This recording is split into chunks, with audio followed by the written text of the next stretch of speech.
গত পর্বে আমরা দেখেছি ফেরেশতারা নেমে এসেছিল আল্লাহর আদেশে আর শুরু হয়েছিল কিয়ামতের বিচার।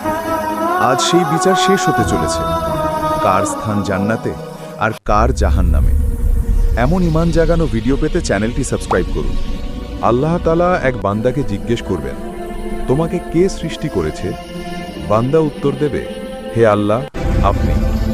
আল্লাহ বলবেন, এই কাজটা তোমার আমল না আমার রহমতের বরকতে হয়েছে? বান্দা বলবে, আপনার রহমতে। আল্লাহ আবার জিজ্ঞেস করবেন, তোমাকে 500 বছর ইবাদতের তৌফিক কে দিয়েছিল? বান্দা উত্তর দেবে, হে আল্লাহ, আপনি। সমুদ্রের মাঝে পাহাড়ের উপর কে পৌঁছে দিয়েছিল?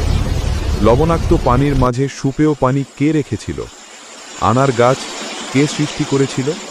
আর তোমার সেজদার মাঝেই কে তোমার রূপ কব্জ করার ব্যবস্থা করেছিল?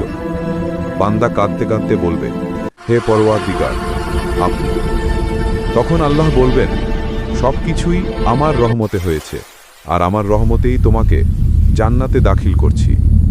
সুবহানাল্লাহ। আমল যতই হোক, আল্লাহর রহমত ছাড়া কেউই জান্নাতে প্রবেশ করতে পারবে না। এমন আরও হৃদয় ছোঁয়া ইসলামিক ভিডিও পেতে চ্যানেলটি এখনই সাবস্ক্রাইব করুন।